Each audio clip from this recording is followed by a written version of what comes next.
All right, let's talk about something that affects millions of people, but so often gets pushed into the shadows: the addiction cycle. It's a pattern that can make you feel totally alone and like there's no way out. But in this explainer, we're going to map out a clear path to getting back in the driver's seat. So get this, the source material we're looking at kicks things off with a pretty staggering statistic. Over 90% of young men find themselves caught in this loop of porn and masturbation addiction. This isn't some fringe issue.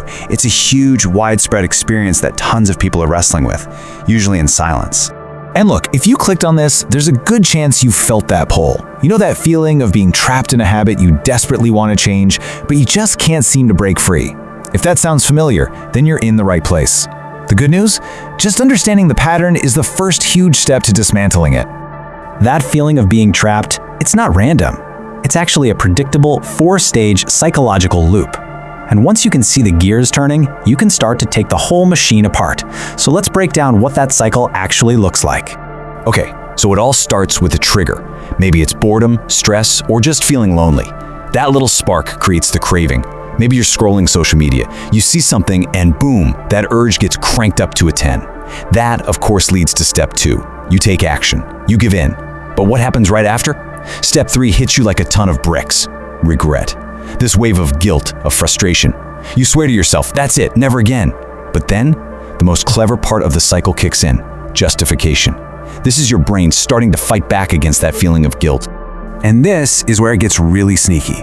To get rid of that awful feeling from the regret stage, your mind goes to work. It starts actively looking for reasons why what you did is okay or maybe even good for you. You start looking for validation. And that right there is the moment a bad habit gets cemented into a real addiction. The guilt gets neutralized, which just paves the way for the whole cycle to start over. Now here's the thing, this isn't just about willpower, it's not just a bad habit.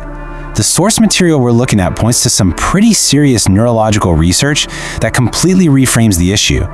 We're moving from just psychology to actual biology, and honestly, what the science shows is pretty alarming. The main piece of evidence here comes from a massive study. We're talking 80,000 people. Research on this kind of scale is a big deal, and it gives us a really credible look at what's physically happening inside the brain when it's caught in this kind of addiction loop. And this is the core finding, laid out plain and simple. The study compared brain activity across 3 groups: a normal brain, a heroin addict's brain, and a porn addict's brain. The source describes what they saw as clear damage to the brain's gray matter in each case. And the results? Well, they were not what anyone would have guessed. This is easily the most shocking claim in the whole source. The research suggested that the neurological damage to a porn addict's brain could actually be more significant than the damage seen in a heroin addict's brain. The takeaway here is huge. This is not a harmless habit. The argument is that it is physically changing the structure of your brain. Okay, I know, hearing that can be completely overwhelming. It can make you feel hopeless, like the damage is permanent and you're stuck for good. But that is just not true. In fact, understanding how serious this is, that's what gives you the power to actually do something about it. It is absolutely possible to escape. So let's pivot to the solution. What can you actually do? The source lays out a very clear 5-step plan, a 30-day strategy designed to break that cycle and put you back in control. This is your practical toolkit for making a real change. Step 1. You have to become a detective of your own mind. What sets off the craving for you? Is it when you're bored at night? Stressed from work? Feeling lonely? Once you pinpoint that root cause, you can start making a conscious choice to do something different. If it's boredom, pick up the phone and call a friend. If it's stress, go talk to your family. The goal is to replace that automatic habit with a deliberate positive action. Number 2, let's talk about social media. It can be an absolute minefield of triggers, right? The source says you need to take aggressive control of your feed, reset your algorithm, block creators who you know pull you in the wrong direction. Or, even better, just switch to the following tab. That way you only see content from people you've actively chosen to follow, people who actually add value to your life. Okay, step 3 is critical. You can't just get rid of a habit and leave a big, empty space. You have to replace it. Your brain is chasing a dopamine hit, so you gotta give it a healthier one. Reading a book is great, but the source really highlights exercise as the ultimate replacement. A good workout gives you a dopamine rush that you've earned through effort. It teaches your brain that this kind of fulfilling high is so much better than the cheap, empty one it was settling for. Step 4 is about fighting the battle inside your head, in real time. When that urge starts to bubble up, you have to hit it with a powerful counterthought. The source shares this amazing technique. Imagine someone you have immense respect for, a mentor, a parent, a spiritual guide, is standing right there in the room with you, watching. That single thought can be powerful enough to snap you out of autopilot and remind you of the person you actually want to be. And finally, step 5. This is your emergency plan for those days when the urge feels totally overwhelming.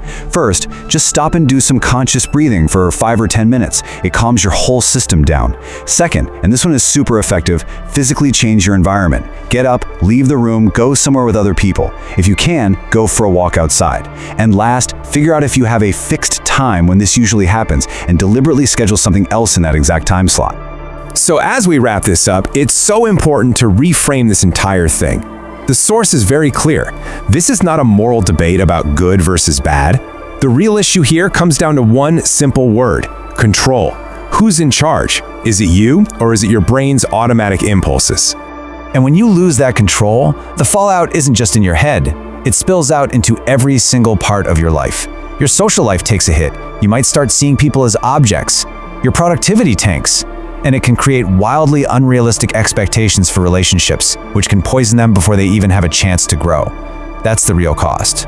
So, what is addiction, really, when you strip it all away? It's simply this. It's a state where your brain's automated programming is calling the shots for you. Freedom is the exact opposite. Freedom is when you are the one consciously telling your brain what to do. And so, we're left with this final provocative question from the source material. It's a direct challenge, really. Are you the kind of person who just gets dragged along by your impulses? Or are you the person who decides to take the wheel? The choice to break the cycle, to follow these steps, and to take back your own mind, that choice starts right now.